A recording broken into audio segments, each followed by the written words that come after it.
Kita mulai ya. Baik, assalamualaikum warahmatullahi wabarakatuh.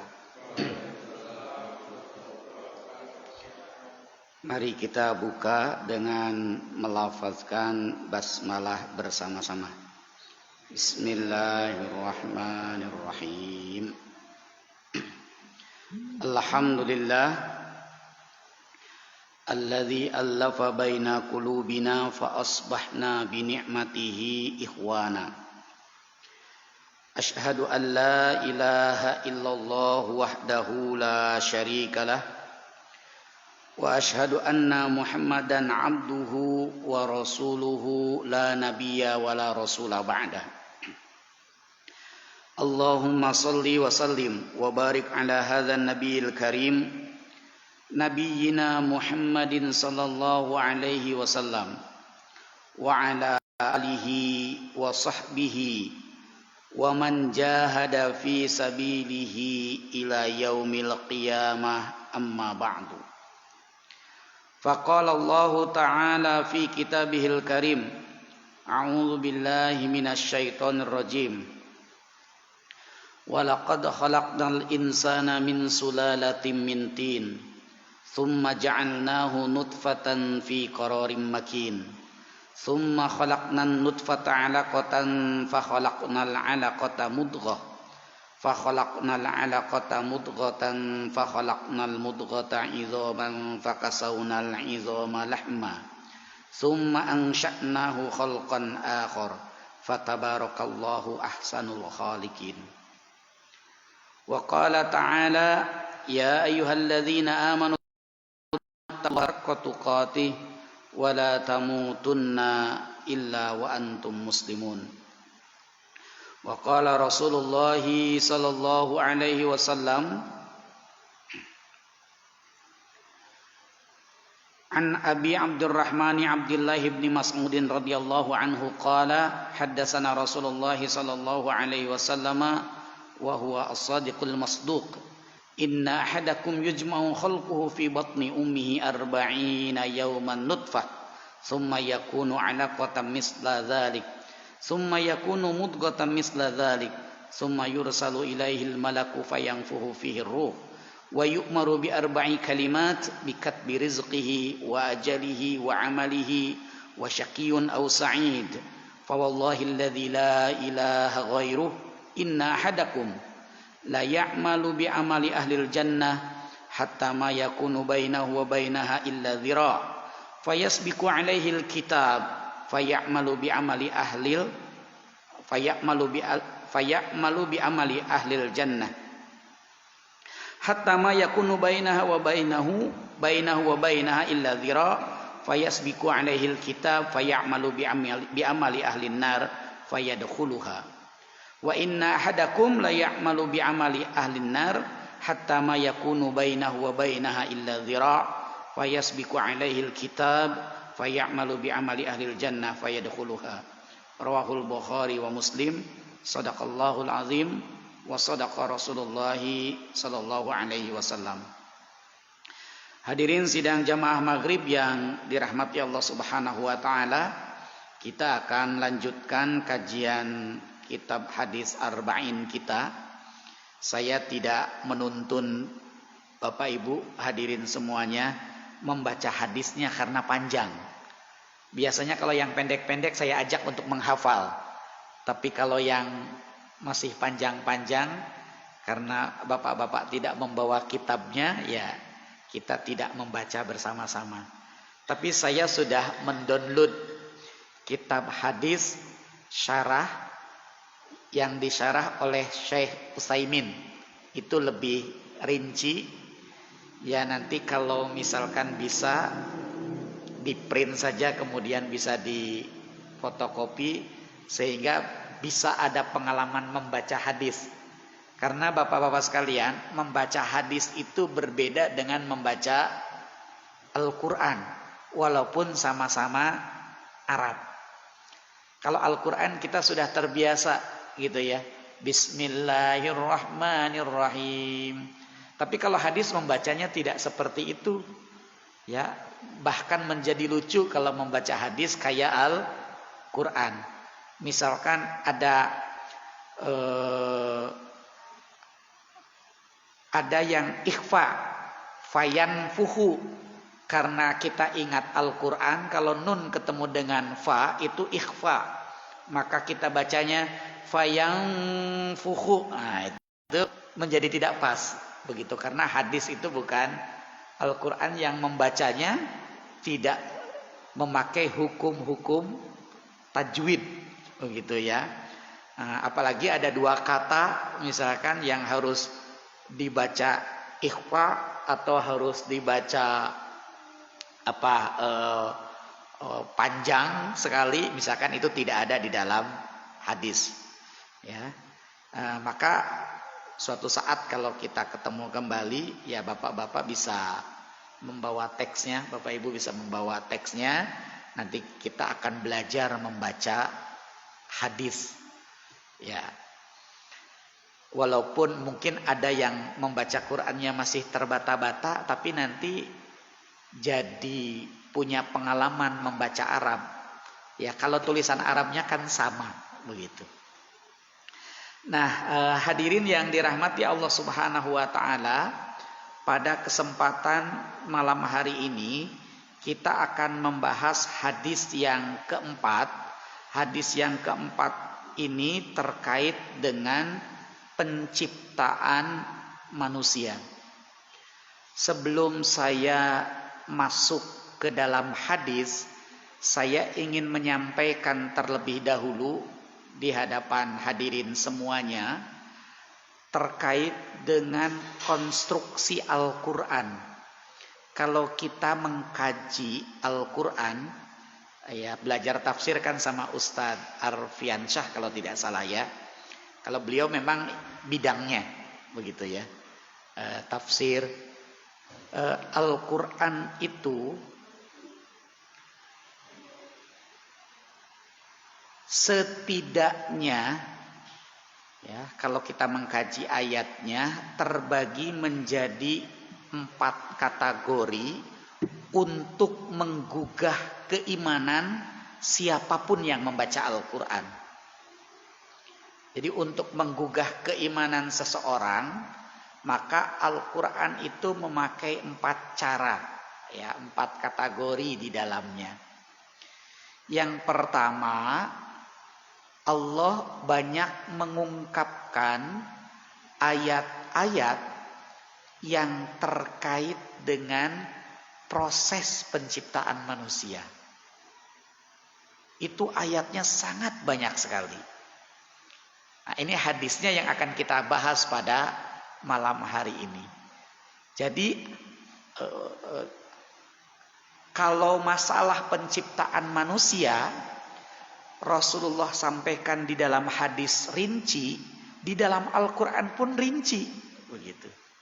Berbeda dengan masalah sholat. Kalau masalah ibadah khususnya sholat atau yang lainnya, itu di dalam Al-Quran itu hanya bentuknya perintah, tapi rinciannya ada di dalam hadis. Sementara terkait dengan penciptaan manusia, Allah sampaikan di Al-Quran rinci, di hadis pun rinci ya. Tentunya kalau masalah penciptaan manusia oleh Allah dirinci sedemikian rupa di dalam Al-Quran dan dalam jumlah ayat yang banyak, juga oleh Rasulullah SAW dirinci, maka terkait proses penciptaan manusia itu harus menjadi perhatian yang besar bagi kita. Ada kandungan makna yang sangat dalam mengapa terkait proses penciptaan manusia banyak disampaikan secara rinci, baik di Al-Quran maupun di As-Sunnah. Contoh di dalam Al-Quran itu surat yang tadi saya baca, itu terdapat dalam surat Al-Mu'minun.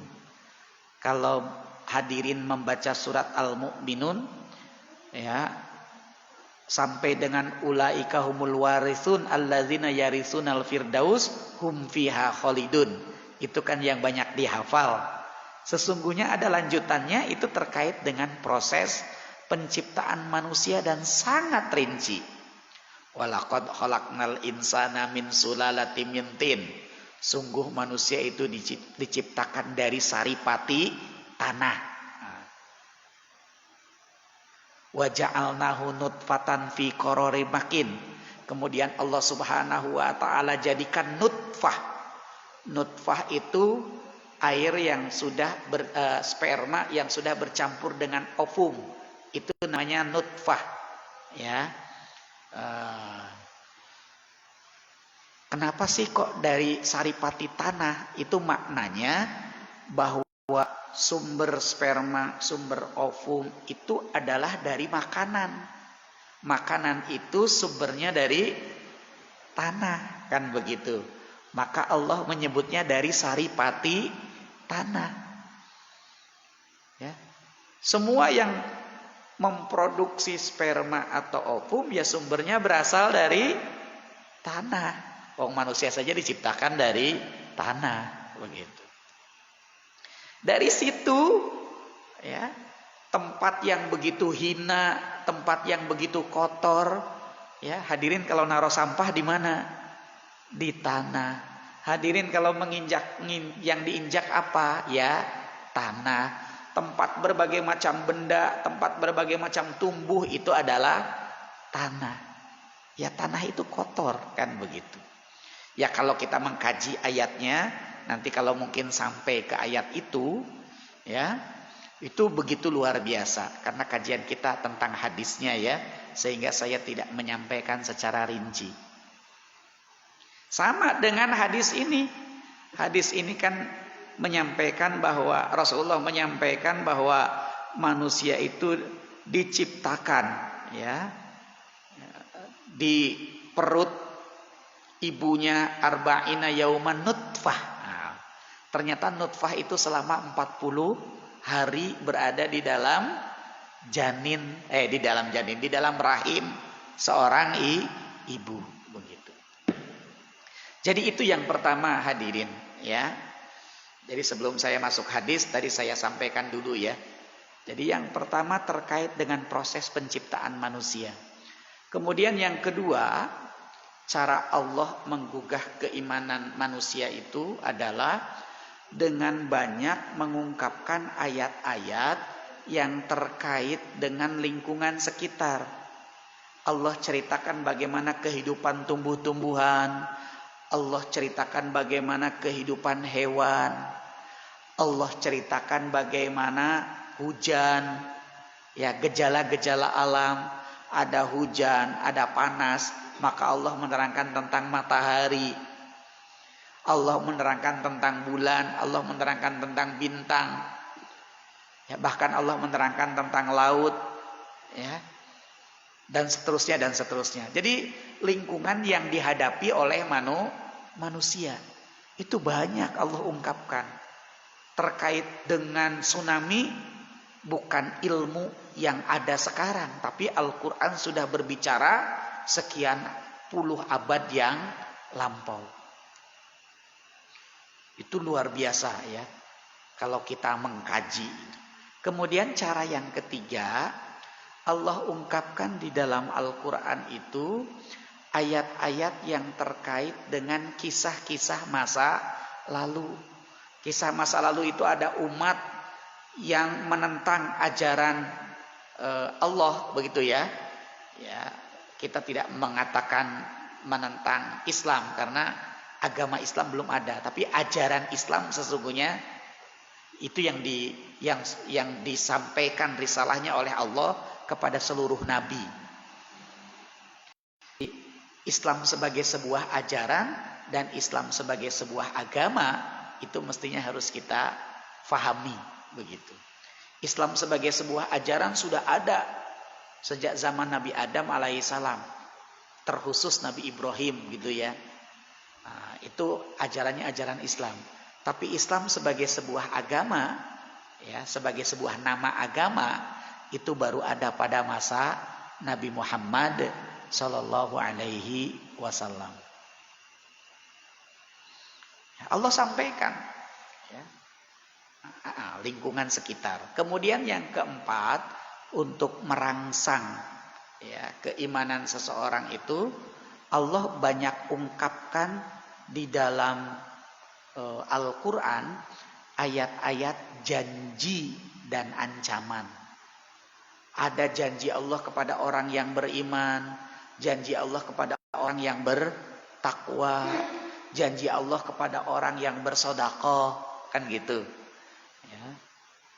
Sekian banyak janji ya, dalam Al-Quran.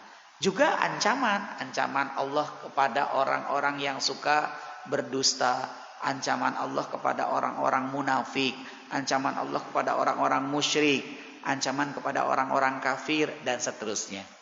Nah, itu konstruksi yang dibangun oleh Allah Subhanahu wa taala ya di dalam Al-Qur'an dengan kategorisasi yang Allah munculkan prosentase ayatnya di dalam Al-Qur'an itu untuk menggugah keimanan ya manusia, menggugah apalagi kaum muslimin, kan begitu.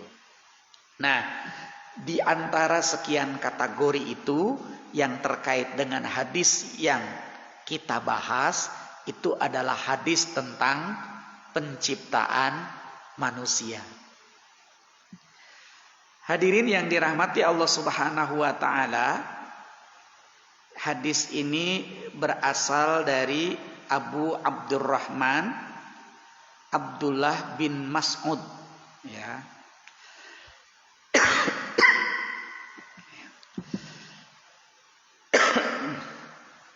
Mohon maaf ini. Ya. Bapaknya Abdurrahman namanya Abdullah bin Mas'ud. Ya. Beliau menyampaikan ya, bahwa Rasulullah Shallallahu Alaihi Wasallam ya, Rasulullah Shallallahu Alaihi Wasallam ya, pernah menyampaikan sebuah hadis ya atau perkataannya yang didengar oleh Abdullah bin Mas'ud. Apa perkataan yang didengar oleh Abdullah bin Mas'ud? Inna ahadakum yujma'u khalquhu fi batni ummihi arba'ina yauman nutfatan. Kata Rasulullah Shallallahu Alaihi Wasallam, sesungguhnya setiap kalian dikumpulkan penciptaannya di perut ibunya sebagai setetes mani itu selama 40 hari. Ya. Maaf, saya minum dulu ya.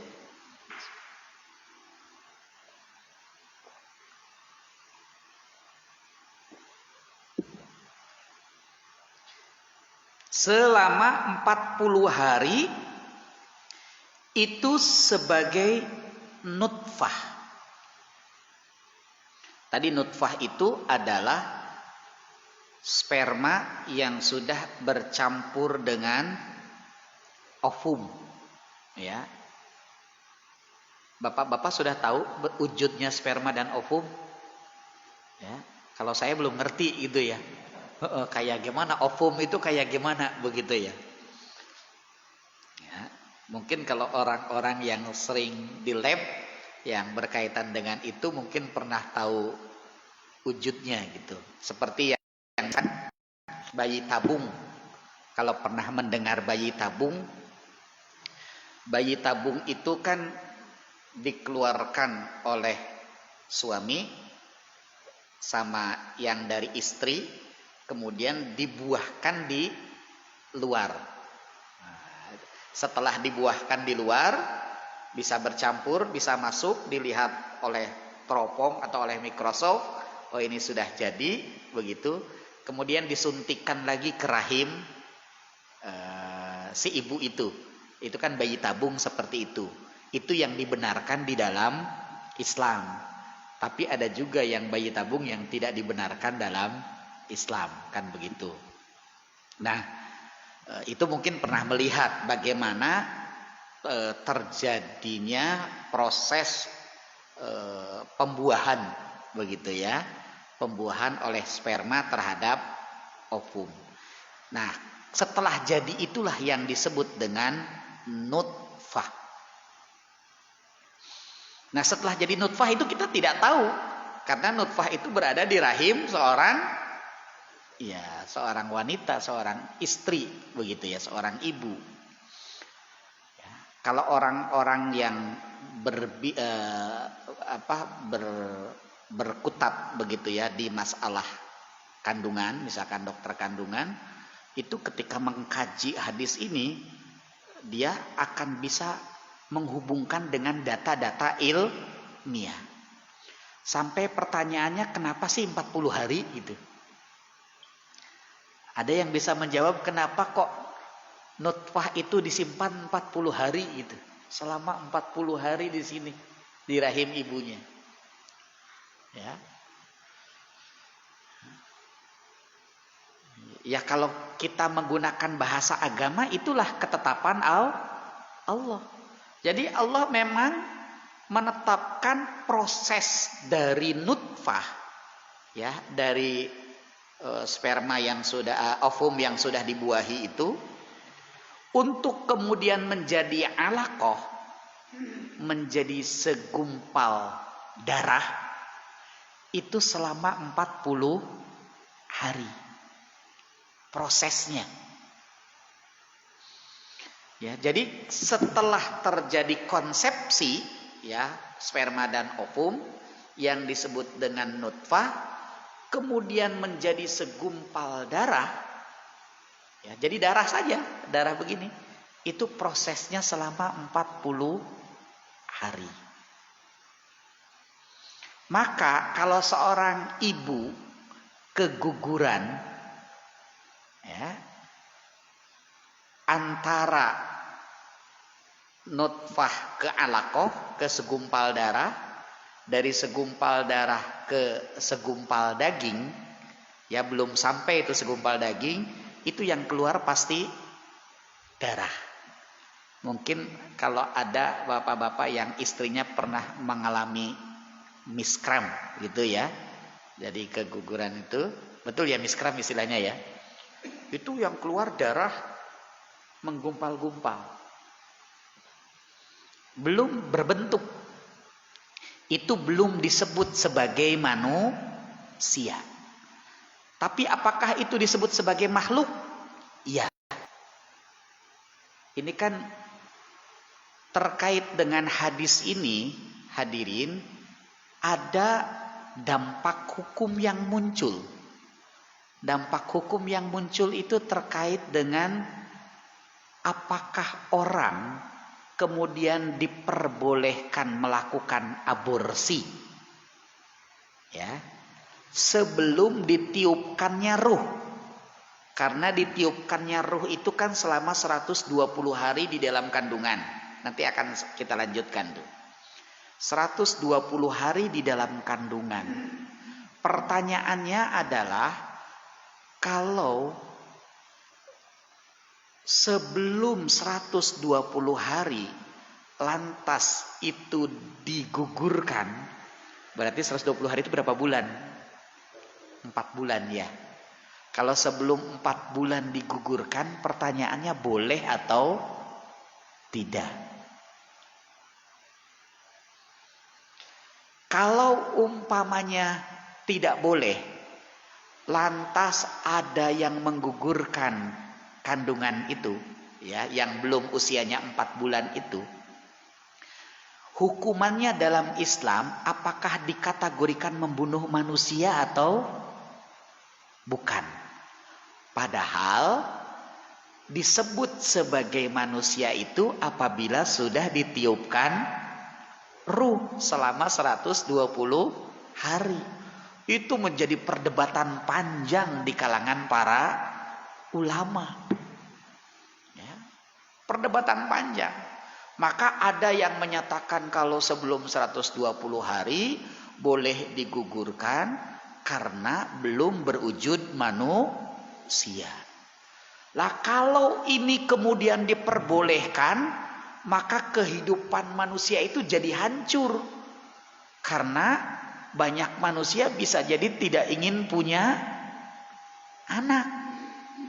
Ya, orang-orang yang bukan muslim, ya orang-orang Eropa itu misalkan, ya, dia akan mudah sekali menggugurkan kandungan. Ya, dan itu secara agama tidak disangsi apa-apa, ya, karena belum dikategorikan sebagai pembunuhan. Begitu. Ya. Tapi ada ulama yang lain, ya, ini salah satu ulama kontemporer, Profesor Dr. Yusuf Qaradawi, menyatakan bahwa walaupun belum sampai 120 hari ketika dia menggugurkan kandungan, dia berdosa. Dan hukum menggugurkan kandungan itu haram. Tapi hukumannya itu tidak bisa diterapkan hukuman membunuh. Karena yang dia gugurkan belum berwujud manusia. Begitu. Ya. Belum berwujud manusia. Dia kena sanksi yang lain. Nah, itu takzir namanya. Takzir itu yang menentukan adalah hakim. Atas latar belakang apa yang menyebabkan dia menggugurkan kandungan. Itu yang menerjemahkannya hakim. Karena bisa jadi masing-masing punya motivasi yang berbeda-beda. Tapi kalau sudah 120 hari setelah ditiupkannya ruh, ya, semua ulama sepakat menggugurkan kandungan. Dan kalau menggugurkan kandungan setelah 120 hari, maka secara agama dia dihukumi telah melakukan pembunuhan. Sama dengan membunuh orang yang sudah dewasa. Ya, artinya sudah lahir lah, begitu, sama. Kalau sudah 120 hari. Nah, ini hadirin yang dirahmati Allah Subhanahu wa taala. Maka kita memang harus faham mengapa Rasulullah Shallallahu alaihi wasallam sampai dengan menerangkan hadis terkait dengan proses penciptaan manusia ini, karena pasti akan muncul dampak-dampak hukum di kemudian hari. Kalau sekarang di beberapa negara di Eropa ada yang sudah memperbolehkan, mensahkan proses aborsi, ya. Itu ada, sudah legal gitu ya. Sudah melegalkan proses aborsi. Di Indonesia beberapa tahun yang lalu, beberapa puluh tahun ya, itu kan menjadi perdebatan panjang juga di kalangan para ulama terkait aborsi, terkait bunuh diri, ya, bunuh diri. Seperti dulu misalkan, ini terkait dengan bunuh diri ya, ada seorang ibu yang koma berbulan-bulan, bahkan hitungannya sampai tahun, 2 tahun kalau tidak salah, koma di rumah sakit. Suaminya sampai harus keluar kerja, ya, karena ngurus istrinya. Nah, setelah suaminya begitu lama mengurus istrinya, kehabisan amunisi gitu ya, selama ini minta bantuan kepada orang gitu ya, tapi mungkin sudah merasa malu, sementara istrinya tidak bangun-bangun, tidak sadar-sadar, putus asa. Mintalah kepada dokter untuk disuntik mati saja, begitu. Itu diperdebatkan itu. Ya, diperdebatkan. Ya, kalau mau dicerai tidak etis karena kondisi istri sedang seperti itu. Tapi tidak dicerai, ya juga dilematis, kondisinya seperti itu, begitu. Makanya minta ya kepada dokter, bahkan minta fatwa ke MUI ketika itu untuk bisa melegalkan pembunuhan. Artinya itu kan namanya membunuh gitu ya, mematikan. Yang nampaknya hidup tidak, mati juga tidak, begitu. Akhirnya tidak diizinkan itu. Tidak diizinkan. Ya. Ya, karena tidak diizinkan, akhirnya si suami udah memutuskan kalau gitu saya cerai sajalah. Saya serahkan wanita ini ke negara gitu. Ya, ke pemerintah. Saya sudah tidak sanggup. Yaitu keterpaksaan. Ya, kita paham kalau kita berada pada posisi suaminya mungkin juga sama begitu ya. Apa yang terjadi? Beberapa bulan kemudian, atas kehendak Allah, istrinya kemudian sadar. Ya, setelah 2 tahunan koma, ya, tidak nampak kehidupan begitu ya. Tetapi diagnosa dokter memang dia masih hidup. Tiba-tiba bangun sadar. Dan sampai sekarang hidup. Walaupun tetap ya dalam kekurangan fisik gitu ya, dampak dari sakitnya memang ada begitu. Itu pernah ramai di media massa. Ya. Termasuk aborsi juga pernah ramai.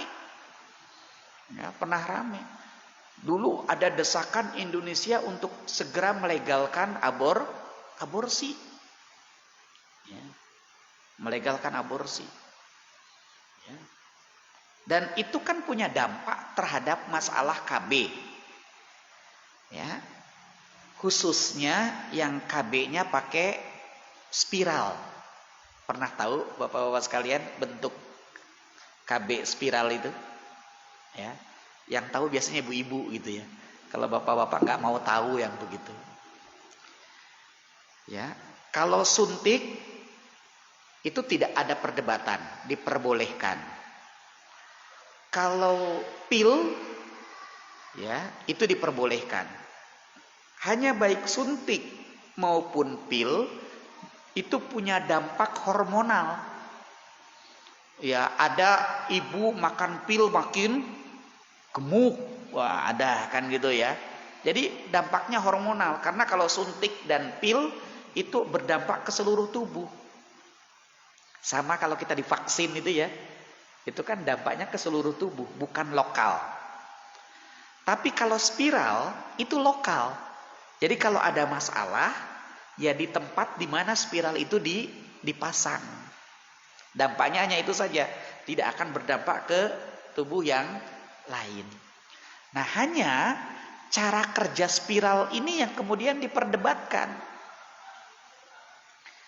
Ada yang menyatakan begini, cara kerja spiral itu, si sperma dan ovum sudah bertemu.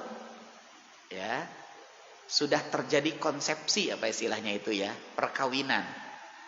Nah, kemudian mengenai spiral itu dirusaklah oleh spiral.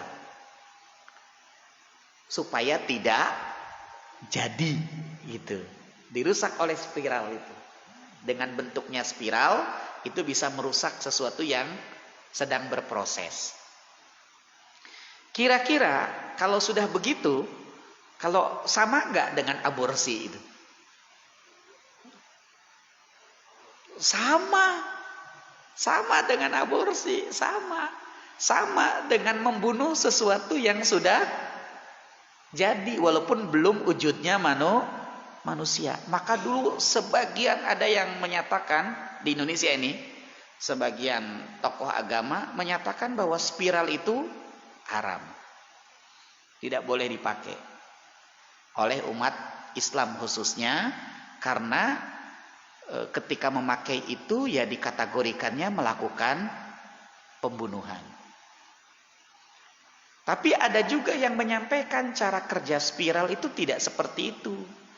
Cara kerja spiral itu menghalangi sperma yang akan membuahi ovum. Jadi belum terjadi konsepsi, ya, belum terjadi perkawinan, ya. Jadi si sperma belum membuahi, karena dia harus membentur dinding yang namanya spiral. Nah, kalau cara kerjanya seperti itu halal, tidak masalah. Ya. Ini terjadi perdebatan panjang hadirin zaman dulu begitu ya. Ya. Saya kebetulan kuliahnya syariah ya, jadi sangat apa sangat intensif gitu mengkaji hal-hal baru ya, hukum-hukum baru dari sebagai dampak dari perkembangan teknologi kan begitu ya. Jadi itu menjadi perdebatan ya. Nah, cuman sekarang difahami cara kerja spiral itu ternyata yang kedua tadi, menghambat, bukan merusak, tapi menghambat. Sekarang banyak difahami seperti itu dan banyak ulama juga yang menyampaikan seperti itu, maka spiral itu halal begitu. Nah, itu konsekuensinya dari hadis ini. Karena kalau sudah nutfah itu berarti sudah bercampur. Nah, itu ya. Nah, 40 hari ya Allah jadikan dari setelah konsepsi itu kemudian nutfah begitu ya. Kemudian kata Rasulullah Shallallahu Alaihi Wasallam dalam lanjutan hadisnya, summa yakunu alaqatan misla dzalik. Setelah menjadi nutfah, lantas Allah jadikan segumpal darah, alaqah. Nah, proses dari nutfah ke alaqah ini juga selama 40 hari. Ya. Alaqah tadi segumpal darah. Kalau saya waktu anak lahir ya, yang pertama, kok sudah azan ya? Itu budaya Jawa Timur, karena istri saya orang Jawa Timur, yang harus membersihkan itu suami. Jadi kalau di Jogja kan rata-rata melahirkan terima bersih kan gitu ya. Si suami tinggal membawa ari-arinya ke rumah ditanam kan gitu. Kalau saya di Jawa Timur tidak boleh begitu. Semua yang bersihkan harus suaminya. Jadi saya itu membersihkan jarit bekas melahirkan itu darahnya itu menggumpal-gumpal begitu. Apalagi ketika membersihkan ari-arinya harus dipegang. Aduh ya Allah begitu ya. Sambil merem ketika itu Bapak sekalian. Karena kita tidak terbiasa. Ya. Nah alaqah begitu juga. Jadi kalau seorang ibu miskan yang keluar gumpalan darah. Sering kaget biasanya. Nah kemudian lanjutan hadis itu ya, summa yakunu mudghatan misla dzalik ya. Kemudian setelah segumpal darah, kemudian Allah jadikan mudghah, segumpal daging. Setelah segumpal daging itulah kemudian Allah Subhanahu wa taala tiupkan ruh. Jadi itu usianya 120 hari, 40 kan gitu ya.